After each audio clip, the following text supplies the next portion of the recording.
This program contains graphic violence. Viewer discretion is advised. November 16th, 1995, Hamilton, New Jersey. A vicious gang of local men terrorizes a small community. But Detective Carmen Salvatore and Prosecutor Brian McCauley will stop at nothing to catch a band of copycat killers. As time went by, you started to see the turn from a robbery to a murder. I think it made them feel more important than they really were. I think it gave them a sense of unity and belonging. Joe is motivated by the movie Goodfellas. They wanted to be just like the gangsters on television and in all the movies. On the Hollywood screen, working for the mafia means you are respected and operate above the law. In Goodfellas, when you're working for the mafia, you become a part of the family.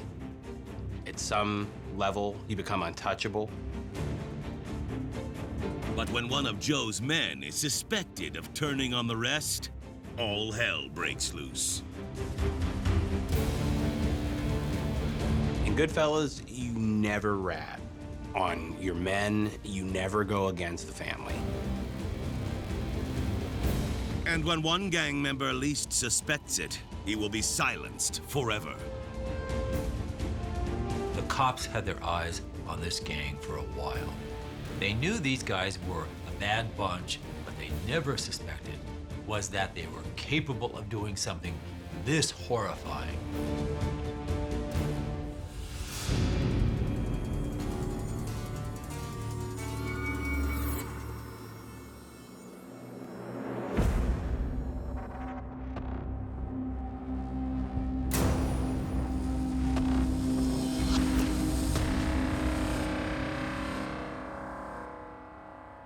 Hollywood has a way of making even the most dangerous characters into on-screen heroes.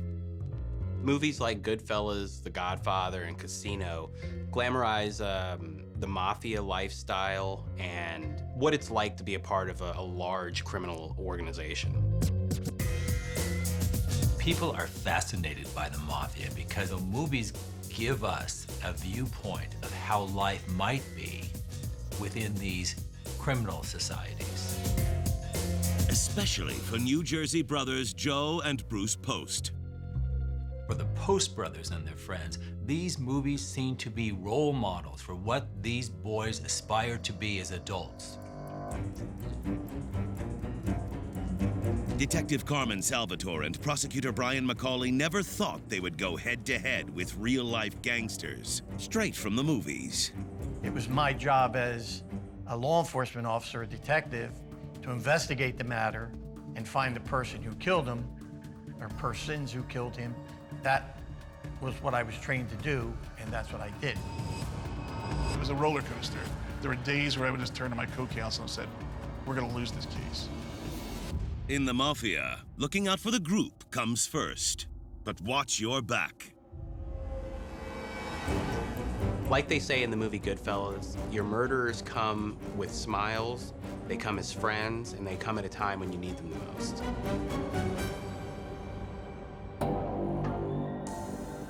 As far back as anyone can remember, Bruce Post and his younger brother Joe have been the neighborhood bullies.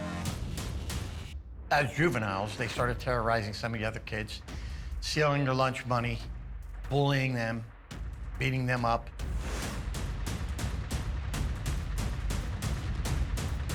Although the brothers come from a good home, their actions say otherwise. I believe the father and the mother either separated or divorced, but they grew up in a nice neighborhood. Mother seemed like a regular suburban mom. I know she was very, very involved with the boys, and whenever they got in trouble, she was the first one to come to their defense. To the outside world, the Post family would have been very ideal. But within the neighborhood, they are monsters. It starts with some beefs in the neighborhood.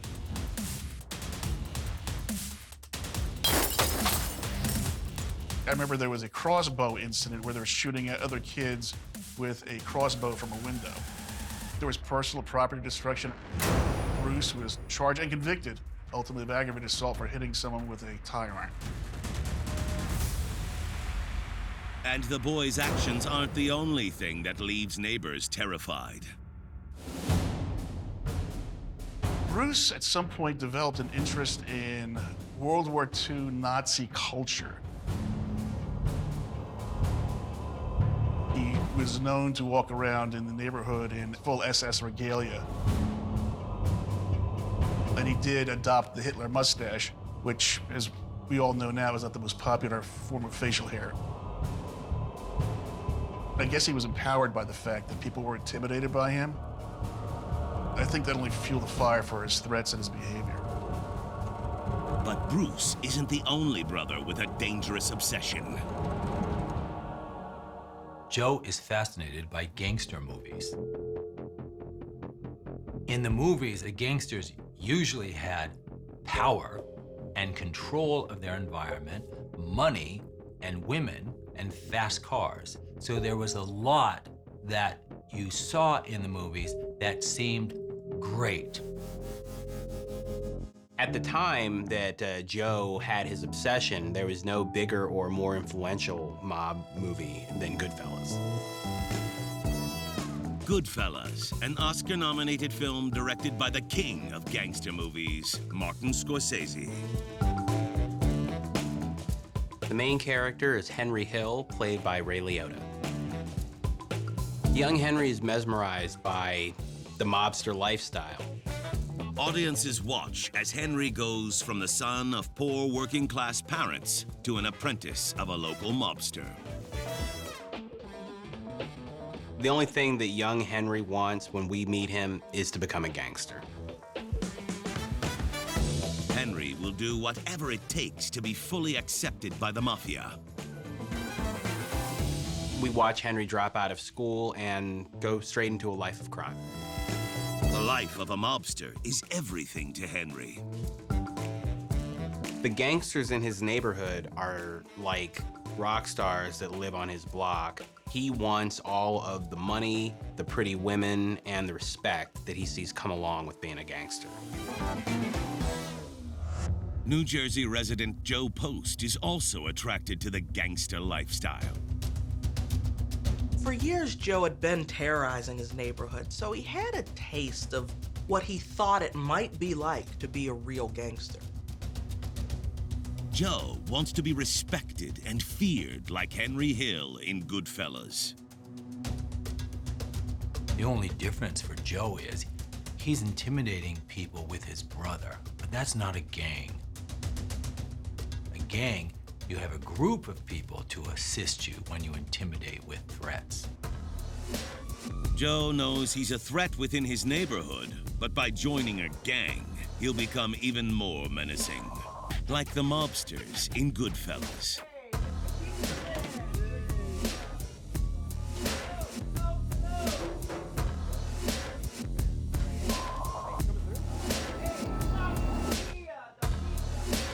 I believe that the concept of the movie, the loyalty factor of it, I do believe that it did have some impact on him.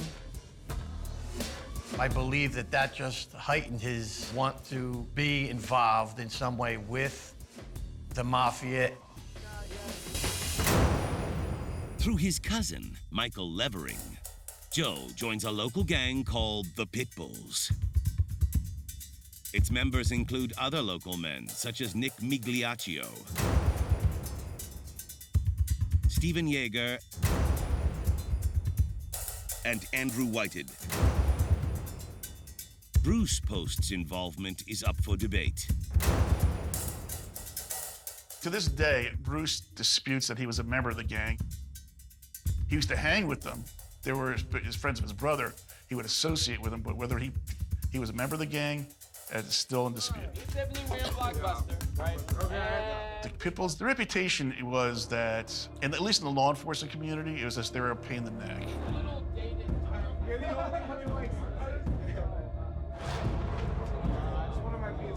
What's your problem? think you don't belong? How about that? You know what? I will. Hey, kick me out.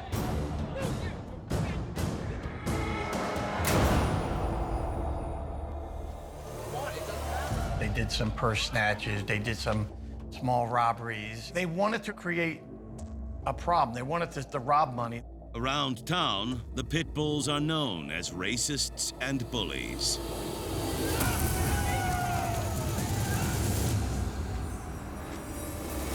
I feel that Joe felt as though he could cause more damage as a part of the pit bulls.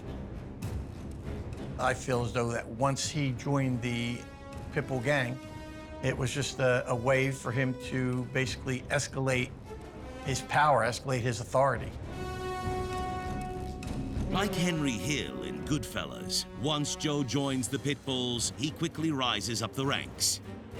Founding members, a lot of them went to jail, and as they started to relinquish their position within the gang, these guys would fill in those positions. So I would say that Joe was probably a lead factor in the group. Before long, police notice the gang's activity begins to change. They started branching out. They got a better quality of goods. They were getting people who had more money on them, you know? The level of violence was escalating each time, and I think that caused a small amount of police officers to be very concerned about these people. With Joe at the helm, the pit bulls, once a gang of small-time criminals, are about to copy one of the most famous mobster movies of all time. I do recall a Hamilton cop one time told me, those guys are gonna kill someone one day, and I laughed at him. I thought it was ridiculous, and turns out he was right.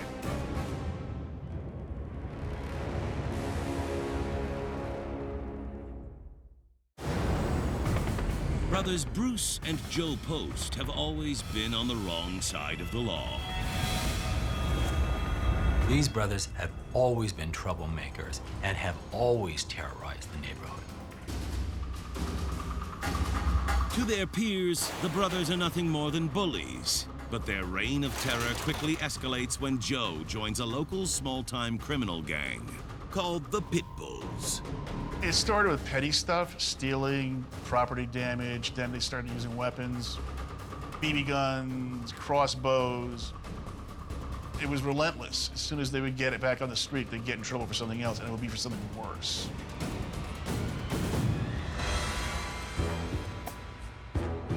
Inspired by the gangster film Goodfellas, Joe wants to be a real-life mobster. In the movie, the gangsters belong to something that's bigger than the law, and they demand respect and get whatever they want. In Goodfellas, Ray Liotta's character, Henry Hill, starts working for the local mob as a young man. Henry says in the movie that the lifestyle that the gangsters are living is better than any lifestyle that an honest man could live. Henry loves that the mobsters are part of something bigger. They're bigger than his hometown.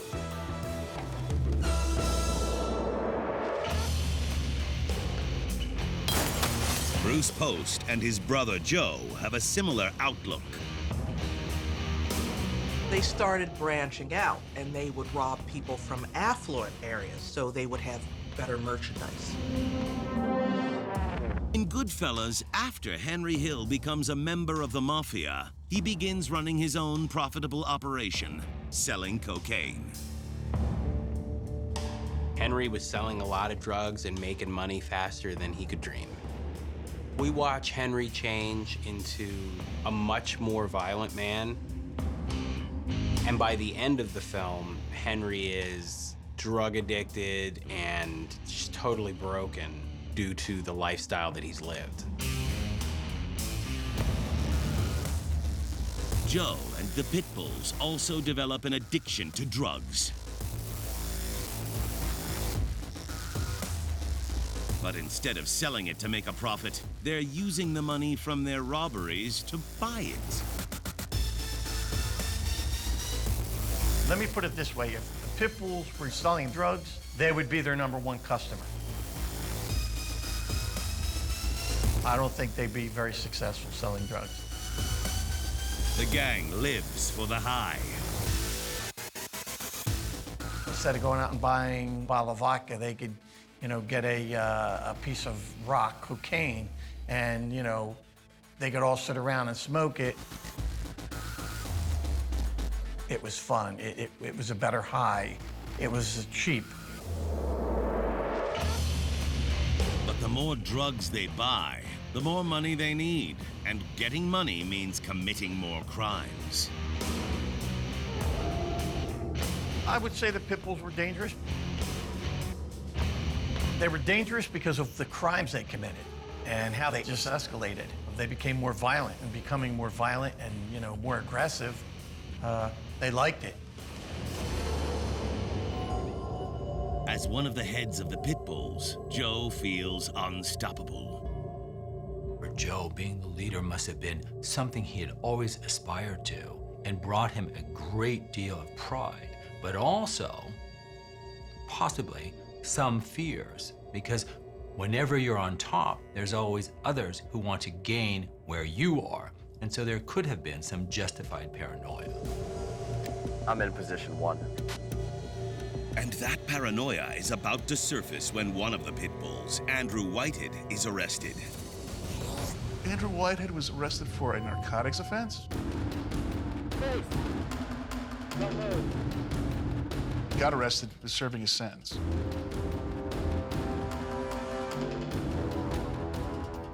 Throughout the movie Goodfellas, mobsters are constantly shuffled in and out of jail. When Henry Hill first gets arrested, he's congratulated because it's almost the cost of doing business. Everybody goes through it, you'll be fine. And inside, you'll be very well taken care of. But it's what he didn't do while in jail that secures Henry's spot in the mob. The jail sentence is celebrated because of the fact that you did not snitch. But in real life, the Pitbull gang isn't pleased with Andrew. It's not his arrest that scares Joe and the gang. It's Andrew's short sentence. Joe thinks there is a reason behind it. How long is he in? Just a month. A month? Are you kidding me? Andrew gets out of jail early. You're not messing with me. A month. Just 1 month. There were a number of reasons that could have happened. That's ridiculous. Unless you talk to someone. However, Joe assumed that Andrew had gotten released early because he had ratted on the gang's drug activity. Joe knows the cops always have one eye on the pit bulls, and now he believes Andrew is working with the police. Definitely the drugs were causing extreme paranoia, and it just, substantiated when Andy was let out early.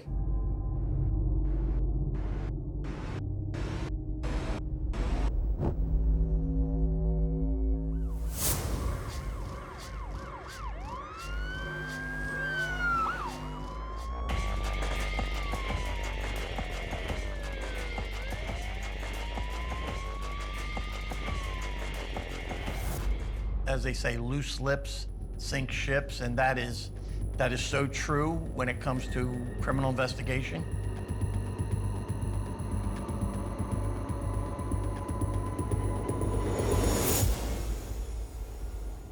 Joe isn't willing to take any chances.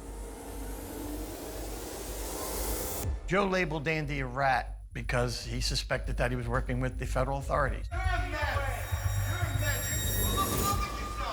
The gang can give you a set of friends, it can give you a structure and a direction, it can give you a sense of power and control and obviously money, but it can also give you ongoing paranoia.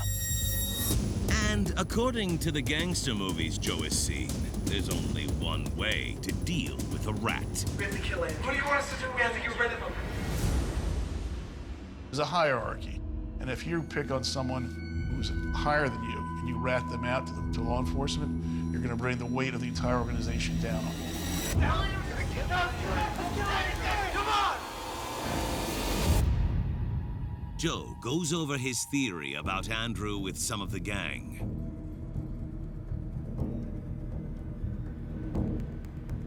The solution is to eliminate Andrew Whitehead as a witness. If you eliminate him, you don't have to worry about him. If you go a guy who's already testifying against one person, it's not a big step for him to testify against you. So it's basically solve the problem now. We don't have to worry about it later on. Joe comes up with a plan to teach Andrew a lesson. He takes it straight out of the Goodfellas playbook. First, he'll throw Andrew a welcome home party. When somebody goes to jail and they come home, all their friends get together. You know, that's kind of a, organized crime thing. You know, if you ever watched anything with the Gaudis or the Sopranos, they took their time. They took care of the family while this person did their time. So it was like a celebration. They'll have the party at Stephen's apartment. Stephen had an apartment. None of these other guys had an apartment. You can't do that while you're hanging out at your parents' house. They were gonna get him there, and that's when they were gonna stab him. Nobody had a gun, so they were gonna stab him. They wanted to kill him.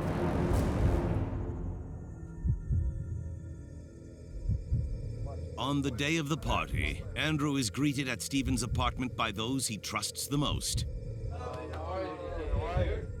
It starts in the early afternoon, I think around 4 o'clock. How are you? Good. Hey, do you have a beer, please? Yeah. Thank you. It should be a normal, natural celebration that Andrew was released. Well, you're out pretty quick. You know. Cheers. Cheers. There's no reason for Andrew to be paranoid. He got out of jail early. He's excited. Oh my. Whitehead was offered crack and alcohol. They have some beer, and they rented a couple of movies. But Joe is ready to take care of business. He wants Andrew gone before anyone loses their nerve. I think Andrew believed in his heart that this was a party for him. He was the guest of honor.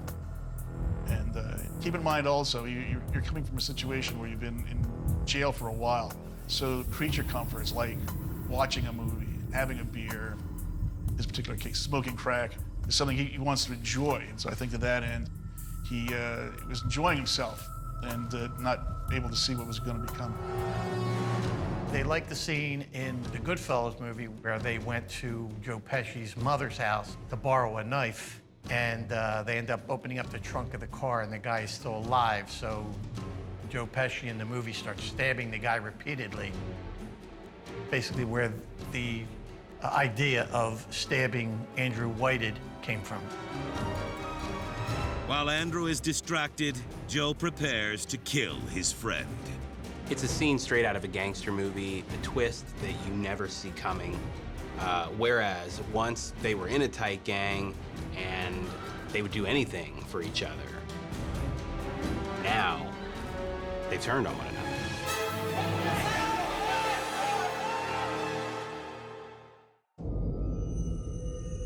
Joe Post, one of the leaders of a gang called the Pitbulls, is about to commit his first murder against another member, Andrew Whitehead. The Pitbulls were a group of friends who were fundamentally troublemakers. Joe Post believed that Andrew Whitehead was a snitch, and as such, he had to be taken care of. For Joe, the underlying drive that was making him believe that Andrew had been a rat was his addiction to crack cocaine. It was exacerbating his paranoia.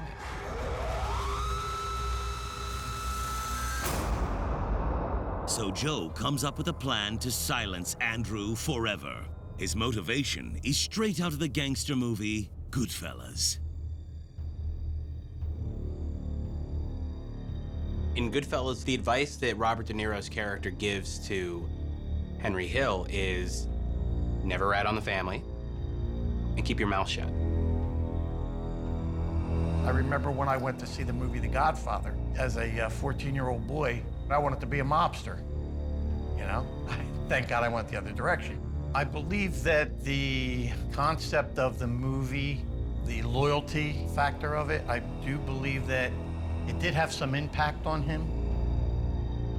Right now, all the Pitbulls care about, Joe included, is getting rid of Andrew, who they believe ratted on them. Throughout Goodfellas, mobsters that are thought to rat out the group are punished in the worst ways possible.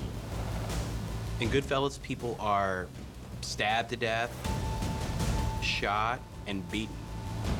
All of the murders were pretty gruesome. And one thing is for sure, the victim never sees it coming.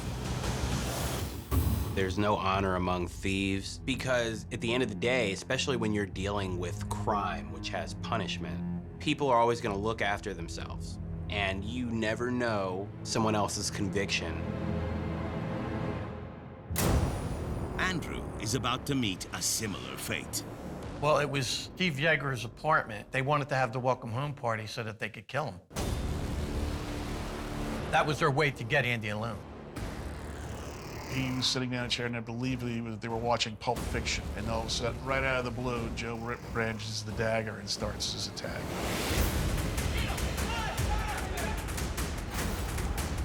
Andrew Whitey was completely and utterly blindsided.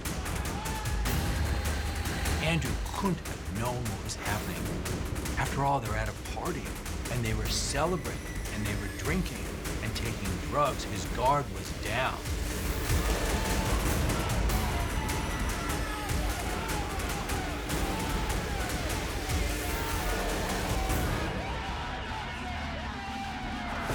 Andrew's bleeding profusely, but he's still alive. Nicky Migliaccio has a knife. Michael Levering has a knife. Andy is struggling with Joe Post in the bat, and the fight's going pretty good. Where their actually arms are locked. And he had already stabbed Andy a few times. So at this point, he tells Nick Migliaccio, hurry up, stab him, stab him. Nicky Migliaccio at this point stabs him like 3-4 times in the back. And then he turns around, according to Bruce Post's statement, Andy turns around and facing Nicky Migliaccio. And he says to Nicky Migliaccio, why are you doing this? I love you, man. You're like my brother. This had to be a pretty intense situation. Everyone knew what was about to happen. Everyone except Andrew, of course. Andrew searches for a way out, but he doesn't make it past Stephen's kitchen. Ultimately, he was stabbed somewhere between 25 and 30 times. It was not a slow death by any stretch of the imagination.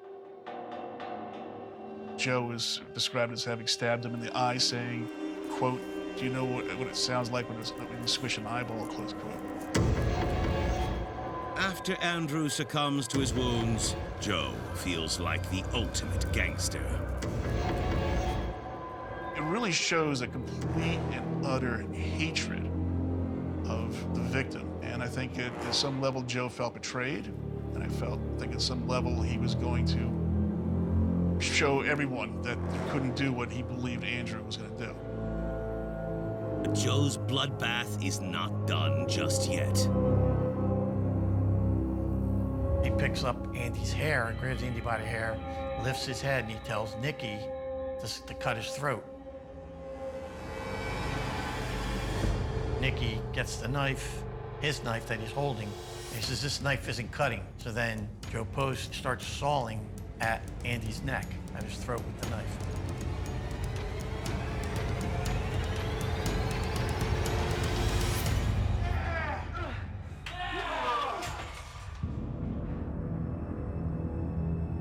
Then Joe uses the knife on one of Andrew's tattoos. They were just in the kitchen yelling and screaming. They're discussing, well, look, we have to try to hide his identity. Well, somebody says, well, you know, cut his tattoo off.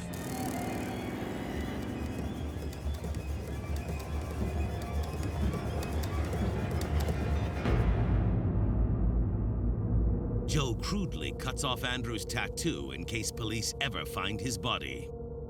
Crime scene, it would have been a bloody mess. I don't think they thought that far ahead.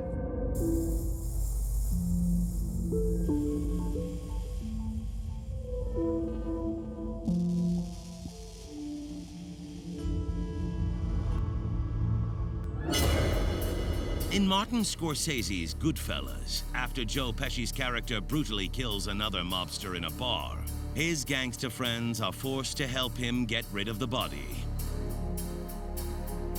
Robert De Niro, Joe Pesci, and Ray Liotta's characters drive a body that's in a trunk upstate in order to bury it. They assume the body will never be found, but it's just a matter of time. In Stephen's apartment, the clock is also ticking as the Pitbulls decide what to do with Andrew's body. They ended up getting a blanket from one of the beds. They rolled him up in the blanket, and they told Michael Levering to bring the car up right outside the door to the apartment. And it was Nicky Migliaccio and Joe Post who brought the body down and stuck it in the trunk of Levering's car. Joe and his cousin Michael decide to drive Andrew's body to a remote location and dump it, as they saw in Goodfellas. This gang, the Pitbulls, their reputation now had been escalated from doing, strong-arm robberies and purse snatches to murder now. So everything changed as far as, their identity as a gang. But Joe is about to find out the devil is in the details. In Joe's mind, no one's gonna snitch. We're all together in this gang, one for one, all for all. He doesn't realize it's sometimes not the gangsters who rat you out.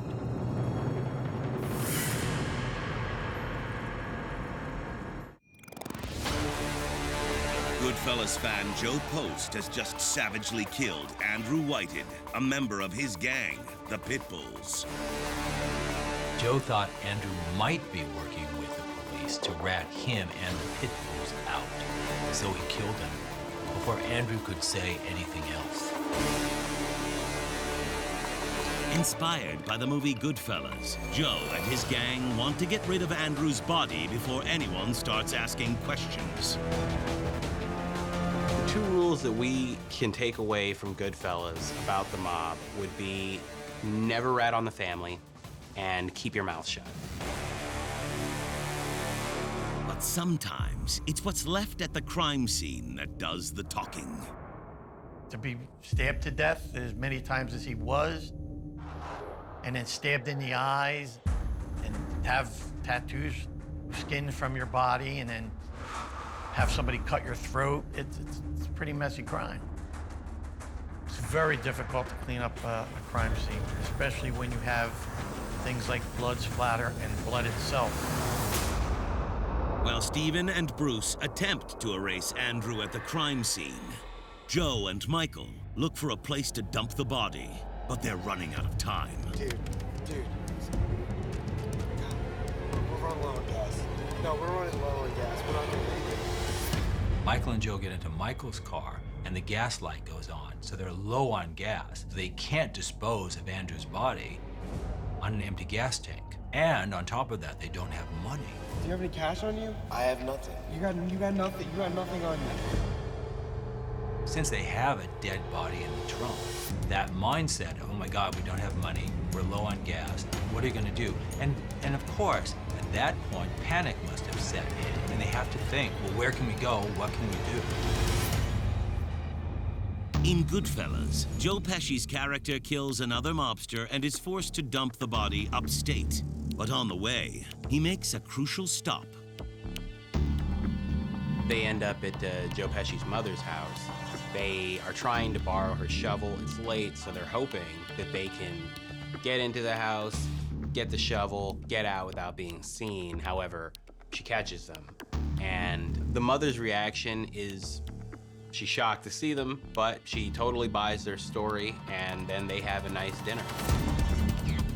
Similarly, Michael suggests stopping at his house to look for gas money. But there's one major risk. Michael lives at home with his mother. We gotta get in there. We gotta stay quiet. We can't wake her. We can't wake her. We gotta. Yeah, we'll just get the cash. We'll get the cash and we'll go get gas. Joe and Michael went to Michael's house to get money for the gasoline because they didn't know how far they can go with the money they had. They were riding around with a body in the trunk of their car, and they got blood on them. Just be quiet. I don't want Mom to get. Inside Michael's house, Joe goes to clean up while Michael searches for gas money. The mother of Michael Levering said that she hears a noise, goes downstairs, she sees Joe Post washing his hands and face in the sink. Michael, what are you doing home so late? What happened to you? Are you okay? She thought it was weird that at that time of night he's standing in the sink washing his hands and face. Are you sure you're okay? Yeah, no, we're fine, we're fine. We just need money for gas. At that point, Michael asks her for money for gas. She says no. Joe says, we'll pay you back, we just need the money. And she says, what's going on? Getting a vibe that something weird is happening. And Joe says, don't worry, Michael didn't do anything. Mom, you just had a nosebleed, that's all. Almost like a scene from the Goodfellas. They asked her for money, and she said, well, I have $5. That's all I'm going to give you. Yeah, just a little bit of cash. I think she relented because she loved her son. We're not asking for, I need about $2 grand to get out of town. Just need gas money. I'll be back. I'll be home soon. After getting gas, Joe and Michael find a place to dump Andrew's body. They dragged him out to a spot they thought they could use to dig a grave and realized that the ground was frozen solid and they couldn't dig a grave, so in a complete panic, they just covered the body with leaves and went home.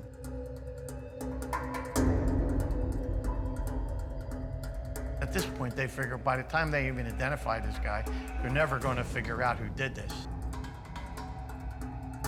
They're going to just think that Andy came out of jail, he might have went out and bought drugs, and some drug dealers stabbed him and dumped him out down there.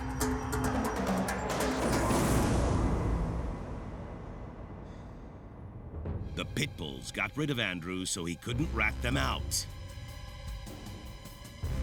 They didn't realize that any case is like building a home. You know, the foundation in the investigation, and then you work up from there. The pieces of the puzzle start to come together for you. It all comes together.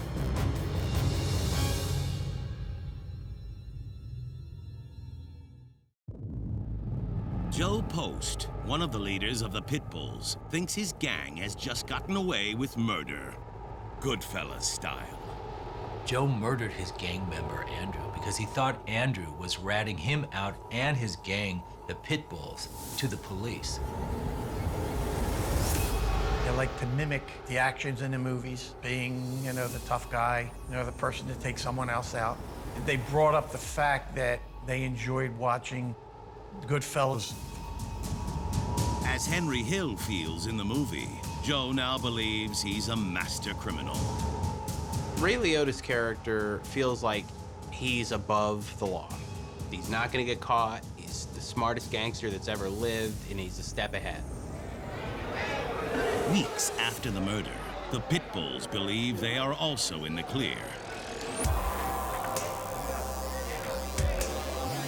In their minds, Andrew has ratted. And there's justification then in his killing. That's their code of conduct.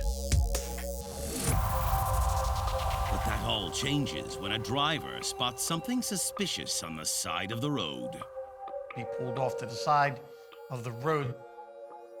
He walked onto the ramp and he went and looked, at this object he thought he saw. And that's when he discovered the body.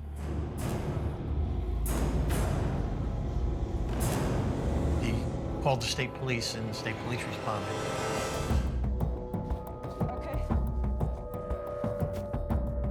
In Andrew's back pocket, authorities find a piece of paper that identifies him by name. They found that he had a FTA warrant in his back pocket. An FTA warrant is a failure to appear. So basically all he was going to have to do was just appear in court the following day, and then it would have been rescheduled. So he had this in his back pocket, but the Post brothers, Nicky Biggs and Levering didn't know this. Detectives launch an investigation into Andrew's murder. It's only a matter of time before they question those closest to Andrew, the members of his gang, the Pitbulls. Michael goes first. Michael caved when he was being interrogated. He just let it out. Didn't take much. Joe just like snapped, just like attacked him, just started wailing on him, stabbing him 20 times. He knew that he had to get rid of his tattoo, so he just cut it off. One by one, the others also follow suit. In the end, 4 people gave statements. I wouldn't call them confessions because in each of them they minimized their own conduct and identified the other 3 as the bad actors. So Bruce gave a statement. Okay, I didn't do it. Joe did. Nick Migliaccio gave a statement. They said that they were gonna do stuff to me if I didn't help them, so I helped them, you know? Mike Levering gave a statement. Steve Yeager gave a statement. It was all Joe. I didn't do anything. It was just my buddy Joe. He did it. I don't know. Joe did what? He killed Andrew. Joe Post never gave a statement. Joe refused to talk, refused to confess, and just kept his mouth shut. That's what he learned from watching Goodfellas. Between the statements from the pit bulls and evidence back at the crime scene, police don't need a confession, and they charge him with murder.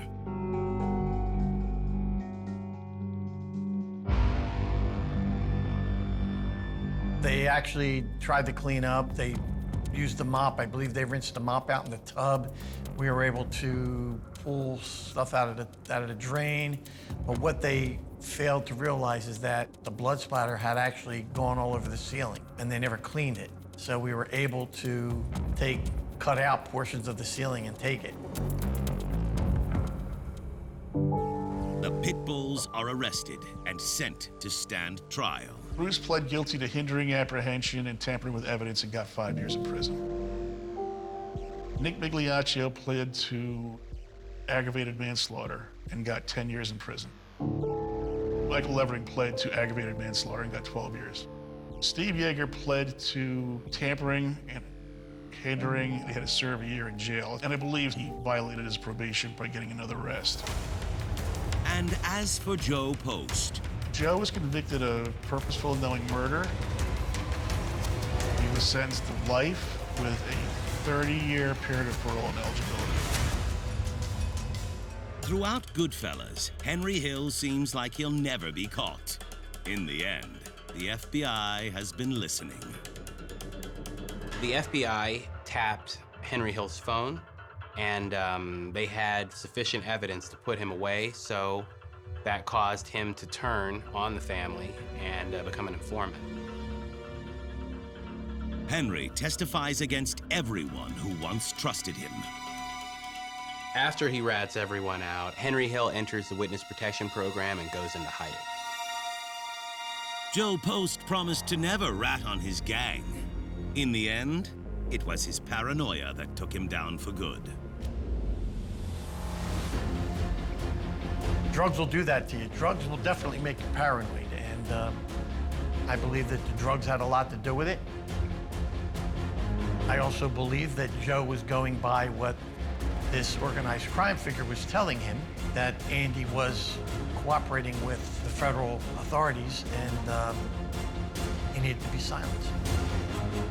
And now, unlike his favorite movie character, Henry Hill, Joe was behind bars.